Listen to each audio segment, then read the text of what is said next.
சாராய வியாபாரிகளால் கொலை செய்யப்பட்ட இருவரின் உடலை உறவினர்கள் பெற்றுக் கொண்டுள்ளனர். ஹரிஷ், சக்தி ஆகியோரின் சடலங்களுக்கு பிரேத பரிசோதனை நிறைவு பெற்ற நிலையில் தற்போது உறவினர்கள் உடலை பெற்றுக் கொண்டுள்ளனர்.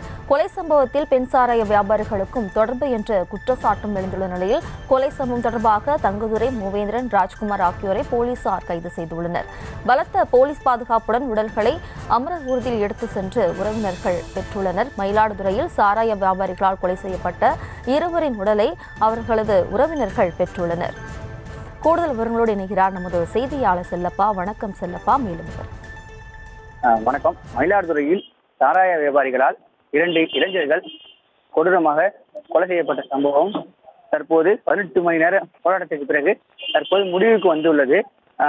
இந்த நிலையில தங்கதுரை, ராஜ்குமார், மூவேந்தன் இந்த சாராயவர்கள் 3 பேர் மற்றும் அவர்களது உறவினர்களும் மீது மொத்தம் 5 பேர் மீது கூடுதலாக மொத்தம் 8 பேர் இது சம்பந்தப்பட்டுள்ளதாகவும் அவர்கள் 8 பேர் மீதும் வழக்கு பதிவு செய்ய வேண்டும் என்றும் அவர்களை கைது செய்ய வேண்டும், உடனே நடவடிக்கை எடுக்க வேண்டும் என்றும் பெரம்பூர் காவல் நிலையத்தின் மீதும் நடவடிக்கை எடுக்க வேண்டும் என்றும் உறவினர்கள் சாலை மேல் போராட்டத்தில் ஈடுபட்டு வந்தாங்க. தொடர்ந்து போராட்டம் நடைபெற்று வந்தது.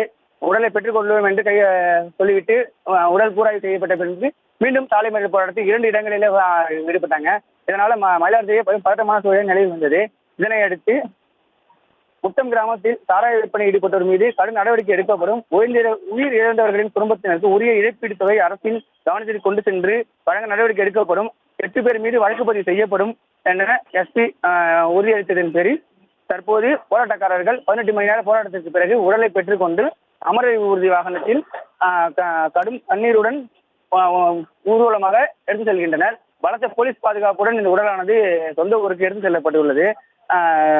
மேலும் இது போன்று நடவடிக்கை போன்று மற்றவர்களும் கள்ளச்சாராயத்திற்கு உயிரிழக்கக்கூடாது என்பது உறவினர்கள் மற்றும் பொதுமக்களின் கோரிக்கையாக உள்ளது.